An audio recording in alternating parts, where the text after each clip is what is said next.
Keeping cyber simple. Yes, there is nothing new under the sun. In this in this module, in this lesson, we're going to talk about attacks and countermeasures, part of our cybersecurity fundamental series. Okay, let's get into this.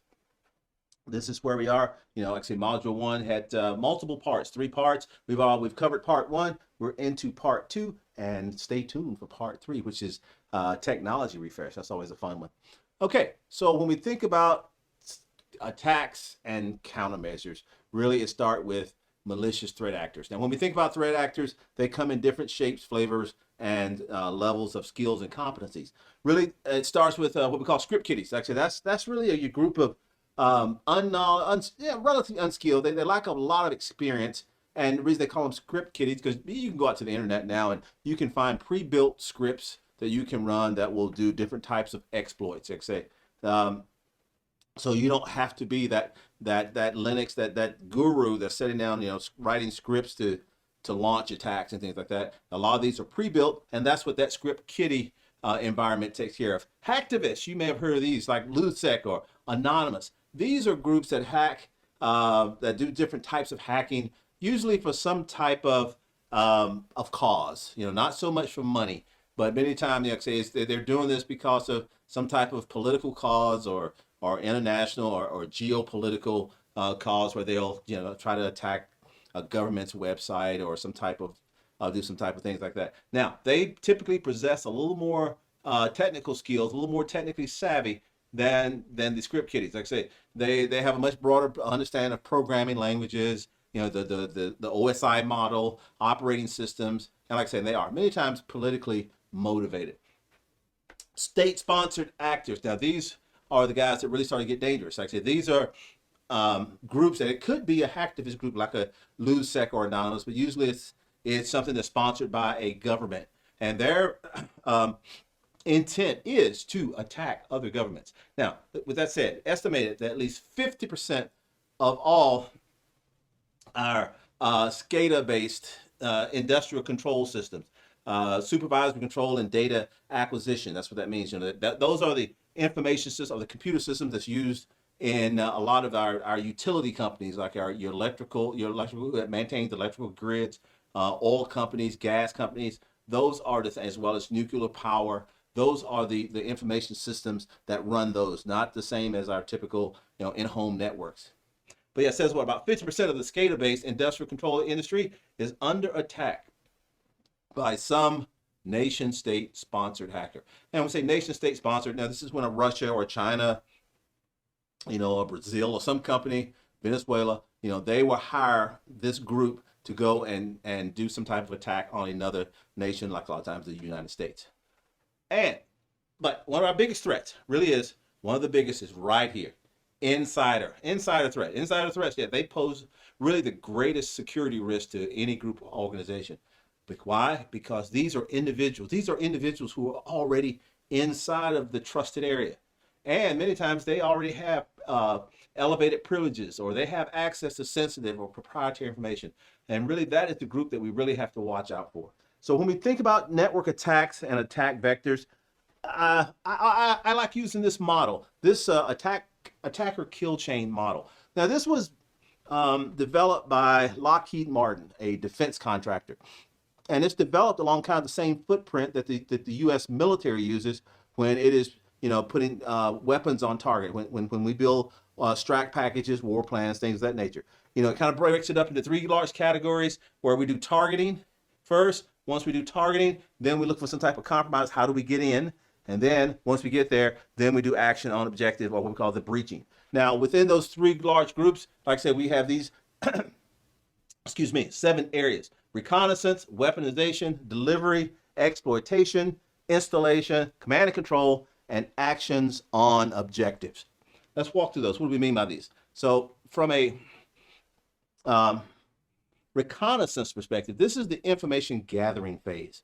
This is where your potential targets are selected. So this is where a hacker is looking for that potential target. Okay, who's initial, doing just some type of initial scan of, not so much a technical scan. Many times this is just looking at walking into a building and looking at the the list of people that's the directory of that's in that building, and thinking, okay, how could I possibly exploit somebody in this one of these companies based on the individuals that's in that building. So doing the reconnaissance and information gathering, where you're looking at potential targets, and who has, and it's no different here again, keeping it simple. Just like if I am a burglar, and I'm casing, I'm looking at different, walking down the street, I am looking for the house on this street that's the easiest target. It doesn't have the less amount of lights. They probably don't have a dog or anything.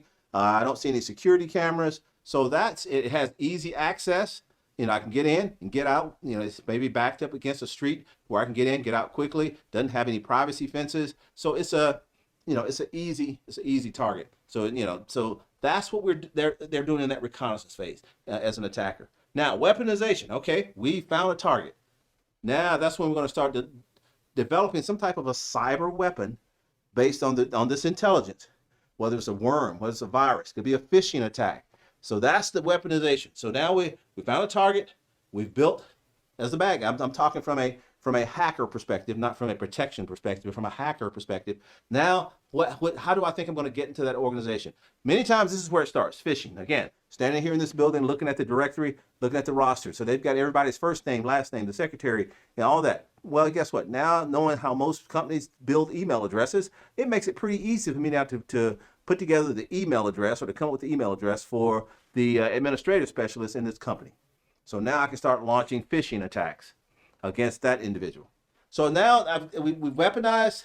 Now that's when we deliver. Like I say, so I've got the weapon. So now I'm going to start delivering emails with attachments. It could be phishing emails, trying to get somebody to get to a website, just leave some USBs kind of laying around that area, hoping with that I know that I've already got my weapon on. It's loaded on that USB, hoping somebody will pick one up and inadvertently just kind of pop it into one of the computers on the network. So that's how I'm going to deliver that weapon. Now, once that weapon is delivered, we're going to look at now, how do we exploit this network that we're on? This is where we start looking for weaknesses in applications, weaknesses in operating systems, configuration weaknesses. Someone hasn't properly hardened an operating system. Someone hasn't done least functionality on an application. What is least functionality? Where I've turned off everything in that application that's not needed to perform the mission and the function of that application, or in a business environment. So looking for those types of weaknesses. Patches. Actually, we haven't done patching. All those are weaknesses that, as a bad guy, now I can exploit based on the weapon and how I delivered it. So once I found a weakness, now that's what I'm going to do, to go into the install phase. That's the action taken to establish a backdoor on that target. And that also allows us to do what we call advanced persistent threats. Now I've gotten into your system, and I'm just going to kind of sit there and slowly start working my way around in your system. If I move too quickly, then I could, light up the cybersecurity dashboards like a Christmas tree. So I'll just slowly, do that, and I also start looking for ways to start setting up some type of backdoor. Why do I want this backdoor? Because that's how I now start establishing command and control. Okay, CNC, what we call it. That is a way of exploiting the hosted outbound traffic. So what it means is that now that I've got my weapon into your network, I still have to be able to talk to that weapon, so that now I can see what information is on your network and start figuring out how do I start egressing and getting information or data out of your network, or what type of attack do I actually want to launch. So I have to have some type of command and control structure set up so I can talk to that piece of software, whether it's a worm, a virus, a Trojan, or whatever it may be. A bot, it could be a small bot that's been put on that system as well. So like I say, so we gathered information, we built a weapon, we delivered that weapon, we figured out how we're going to exploit the system based on weaknesses, and then we're going to install the actual weapon that we've delivered on that targeted system. And then we set up a command and control link so that we can have communications, a path. And then that's what we call actions on objectives. Now, that is when I'm going to launch that weapon, or maybe now I found where all the credit cards are, credit card numbers or social security numbers, whatever it may be that I've been looking for. Now I'm going to start, Either, let's say, if I want to do a DDoS, a distributed denial of service attack, that's when I'm going to start doing that. Start shooting spam out, or intellectual property theft. That's when we're going to start stealing information off your network using my command and control channel. That's when I'm going to bring it back into my network. So like I said, that is how a the threat, that's how a hacker, that's how they get into our systems, and that's how they weave their way in all the way to actions on objectives. So how do we mitigate this, right? So now we know what the bad guy is trying to do. So how do we start to mitigate this type of attack? So let's walk through that same process, but now through the eyes or through the lens of cybersecurity, understanding what we should be doing to put mitigations in place, okay? So we're going to use the same pattern. So during this recon phase, so while the adversary is trying to recon, that's when we want to ensure that our firewalls are up to date, and ensuring that nobody can make it through a port on our firewall unless they're unless they are already permitted to come through, unless they are accessed to come through. We should also have our intrusion detection systems, or our intrusion prevention systems, IDSs and IPSs. Again, detecting any type of anomalies or anomalous traffic, and if we have IPSs, that we shut down those ports as we shut it down right at the very beginning. Because during this recon phase, many times they are using tools like Nmap to enumerate our network. So they're trying to ping, they're trying to run scans just to see what ports are open. So we want to be able to detect that right up front. But let's say they make it through that, right? So now they've actually gotten through. Well, let me back up for a second. In this phase, this is where we're actually doing what we call detect and deny. So we want to detect any nefarious incoming traffic and deny anything from getting in. All right, but let's say they make it through this gate. Now, and they want to start weaponizing. This is where we use threat intelligence. Threat intelligence, like I say, that is not a technical tool many times. That is many times an administrative tool where we're trying to see what type of weapons are currently being developed. That's why we want to do our due diligence, searching through different attacks that may have happened in other companies to gain the intelligence on what types of weapons are out there. Again, we want to detect it and be able to deny at that phase. Well, if they get through that, now they want to deliver that weapon. The defenses we're trying to put in place, one is DNS security, email security, web security. Why these three? Because these are many times the three most obvious ways that the adversary is going to try to get to weaponize and deliver some type of either virus tool into our network. They're going to try to use DNS, coming in through port 53, because DNS travels in and out. It's open through our firewalls, right? So that our networks can go back and forth and do domain name services and name resolutions. Email, the same thing. Email is traveling in and out our networks constantly. So if I'm a bad guy, yes, I want to have somebody click on a attachment. Why? Because that email is traveling through all the time. And so that's what they're looking for. Web security. So the same thing. We've got access open up, port 80 or port 88, where we're letting HTTP or HTTPS traffic go back and forth through this network. This is where we want to have our securities in place. We want to be using things like DNSSEC so that our DNS packets are secure. Email security, web security, all those tools we want to have turned on. In this phase, not only do we want to detect and deny, but we also want to disrupt, degrade, and contain. So in case we get here, we want to be able to disrupt the delivery of that weapon or degrade the impacts that weapon could have, as well as contain it within a certain area of our networks, that it doesn't get out into other places. So that's why many times we'll have a demilitarized zone, a DMZ, set up so that if you get through this firewall, you won't be able to get through into the next. But just in case you do, okay, then they make it to this exploit stage. Their weapon has gotten all the way through our defenses up to here. And this is that security in depth we've talked about before. So now we want to be sure that our network is protected with, the right antivirus software and those types of things, so that even if it tries to do an exploit, our network is trying to block it as well. Again, the same thing: detect, deny, disrupt, degrade, contain. If it makes it through that and we say, okay, it's trying to do an install, this is where we want to be sure our host security. So we got network security on our servers and on our network infrastructure, and we should also have host security on our endpoints. When we talk endpoints, we're talking about clients, the desktop, printers, all those endpoint devices. And if you're working in an environment where you may have wireless, you have mobile systems, or bring your own BYOD, bring your own devices. All of those are endpoint type devices that we want to ensure that we've got the right antivirus software that's running there so it can't install.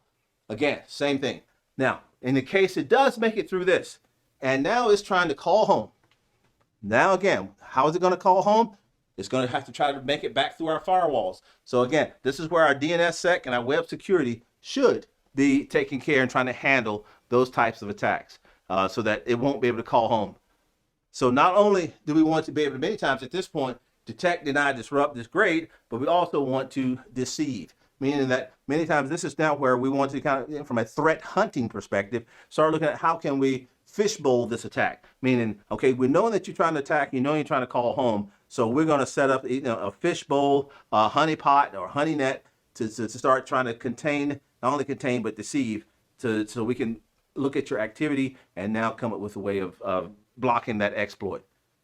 And then if it makes it there and get through that, that's where we use analytics and monitoring. We should be monitoring all the time, looking for any types of data that may be egressing out of our network. What's in a network, data flow is paramount. Understanding not just how to audit and look at individual boxes and components, but look at it holistically as a system. And now what traffic is moving from point A to point B? Who's trying to get things in and out of our firewalls? All of these things are extremely important because at that stage, again, we're trying to detect, deter, disrupt, degrade, deceive, and contain. Like I said, so that's how we would mitigate this attack using this Lockheed Martin model. Now, I know some of you guys out there are probably saying, well, why aren't you using the MITRE attack system? I'll show you why. Okay, why not? Why don't I teach MITRE? Love the MITRE attack system. It is a great system, but this is what it looks like. So you can imagine in a short video trying to describe all that. Yeah. So from a teaching perspective and from a fundamental and from a keeping cyber simple perspective, that is really why I like using the Lockheed Martin version better. Okay, next lesson coming up is we're going to talk about types of attacks. See you in the next module.